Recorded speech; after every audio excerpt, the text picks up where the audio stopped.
Olá, turma. Vamos lá começar a nossa apostila da nossa aula sobre educação especial. Lá na página 1 vem dizendo assim, para compreendermos melhor as raízes do movimento da inclusão escolar que presenciamos aqui no Brasil, devemos conhecer algumas declarações internacionais que influenciaram a formulação das leis e políticas da educação brasileira, desde a década de 40 e mais intensamente a partir da década de 90. Iniciaram-se movimentos mundiais da luta pelos direitos humanos, nos quais se abordava fortemente as ideias de acesso universal à escola e de inclusão das crianças com necessidades especiais. Aqui no Brasil, esta tendência se verificou durante a década de 90, pelo crescimento de um modelo democrático da educação e pela formulação das leis para fundamentar e exigir que todas essas ideias fossem postas em prática. Isto se refletiu numa exigência de mudança dos sistemas educacionais então vigente. Dentre essas mudanças, buscava-se justamente romper com um modelo educacional que possuía uma lógica excludente, por ignorar as diferenças de seus alunos e não prever nenhuma medida educacional para dar conta delas. Ou seja, havia uma necessidade de haver realmente a inclusão e não simplesmente a colocação dessas crianças dentro de sala de aula sem nada ser feito. E eu pergunto para vocês, hoje, existe realmente a inclusão? Será? Então vamos lá. Vamos ver a nossa historinha aqui, todo esse processo de ocorrência desde a década de 40, até hoje, com a história da educação especial no Brasil. Em 1854, problemas médicos. Dom Pedro II funda o Imperial Instituto de Meninos Cegos, no Rio de Janeiro. Não há preocupação com a aprendizagem. Em 1948, Escola para Todos. É assinada a Declaração Universal dos Direitos Humanos, que garante o direito de todas as pessoas à educação. Então, se existe uma garantia de todos para a educação, então é para todos, não é para alguns, Independente da deficiência ou não, era que todos tivessem esse direito. Em 1954, Ensino Especial. É fundada a primeira Associação de Pais e Amigos dos Excepcionais, a APAE. Surge o ensino especial com opção à escola regular. Então, foi aqui em 1954 que a coisa começa a ganhar uma forma, tá?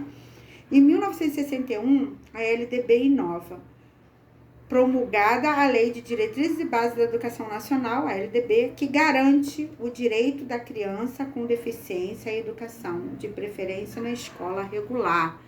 Então, diz que a criança tem o direito a participar de uma escola regular, não uma escola especial para eles, e sim uma escola para todos. Em 1971, retrocesso jurídico. A Lei número 5.692 determina tratamento especial para crianças com deficiência, reforçando as escolas especiais. Em 1973, segregação. É criado um Centro Nacional de Educação Especial, o CENESP, a perspectiva de integrar os que acompanham o ritmo. Os demais vão para a educação especial. Então, aí havia uma separação. Crianças especiais que acompanhavam, ficavam. Aquelas que não acompanhavam, vão para uma educação especial. Em 1988, avanço na nova Carta. A Constituição estabelece a igualdade no acesso à escola. O Estado deve dar atendimento especializado, de preferência na rede regular. Então, diz que dentro da escola deveria de haver uma educação mais especializada, com um olhar de referência, com um olhar especial para com essas crianças. Não só pegar e colocar essa criança em sala de aula e deixar num cantinho. Teria que haver um trabalho paralelo juntamente com a educadora para que houvesse essa integração.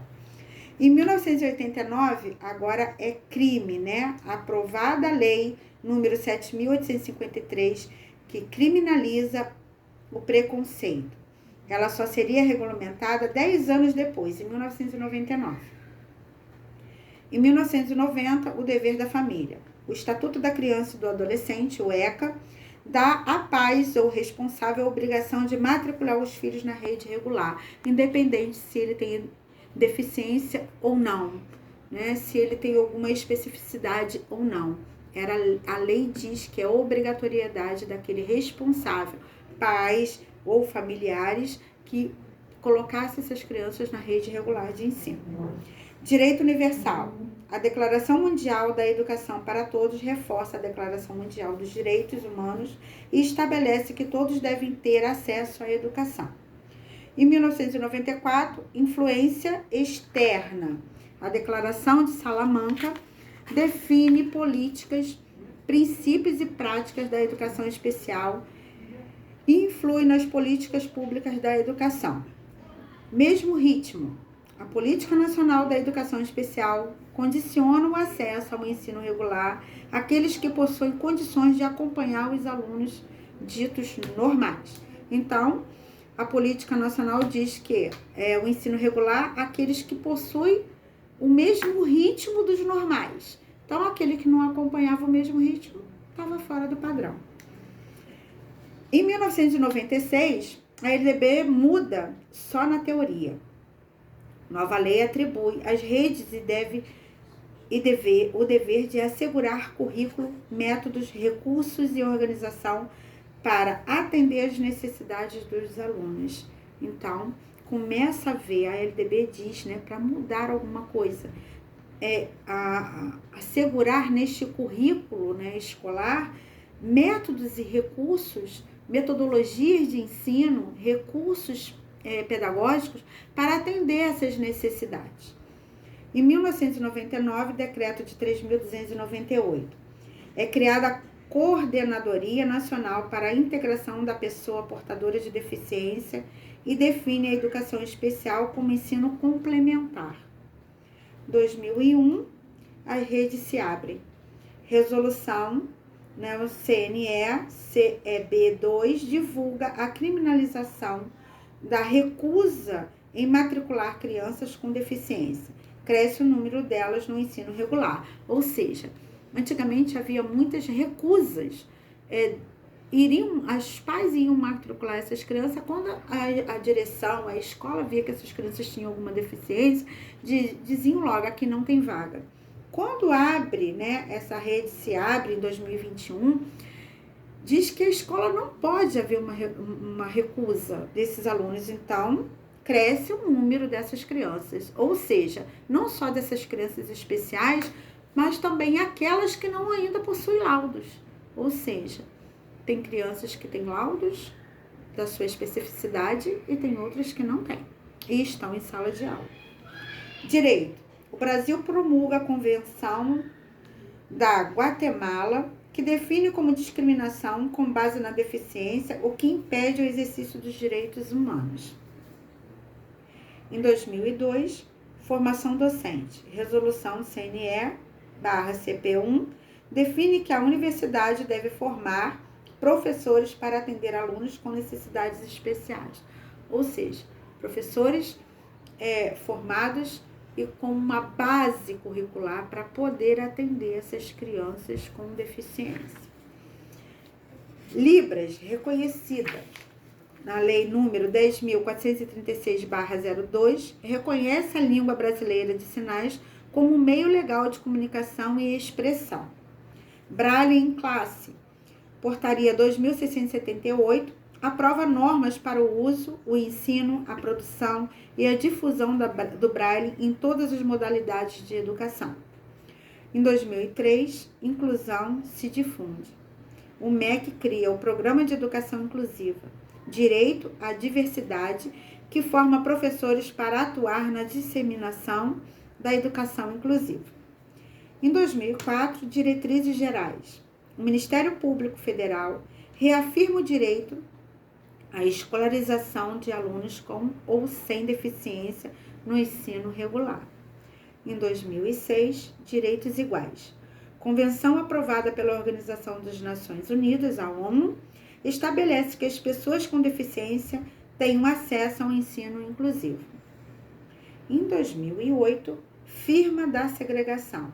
A Política Nacional da Educação Especial, na perspectiva da educação inclusiva, define: todos devem estudar na escola comum a todos. Curva inversa. Pela primeira vez, o número de crianças com deficiência matriculadas na escola regula ou ultrapassa as das questões das escolas especiais. Ou seja, antigamente as escolas especiais para essas crianças tinham um número muito maior daquelas que as escolas ditas normais, públicas, né? Que não estavam preparadas para receber esse tipo de criança. E hoje você não vê mais isso. As escolas estão aí, elas precisam atender essas crianças e os professores precisam estar formados e preparados para estar com essas crianças que tenham laudo ou que não tenham. Essas crianças estão em sala de aulas, independente se tem laudo ou não, né? Confirmação. Brasil ratifica a Convenção dos Direitos da Pessoa com Deficiência da ONU, fazendo da norma parte da legislação nacional. Ou seja, diante disso, a lei está aí para todos, é direito dessa criança estar em sala de aula, e eu digo para vocês, qual é o nosso direito mediante a essas crianças? Qual é o direito do professor de estar ali diante dessa criança? Qual é a nossa função? Né? Porque muitas vezes você não vai ser só o professor, você vai ser o acolhedor, você vai ser aquele que vai motivar, que vai ensinar, que vai dar a mão, que vai mostrar o caminho. Então, o que eu quero que vocês entendam logo nessa primeira aula é que, mediante todo esse percurso que vem acontecendo com a educação especial, que não é de hoje que vem essa luta com essas crianças para que elas tenham o direito é necessário que a gente entenda como professor que é a nossa obrigação de incluir essa criança na sala de aula e não de excluir, tá bom? No mais, até a próxima aula. Um beijo no coração de vocês. Fiquem com Deus e beijão para vocês.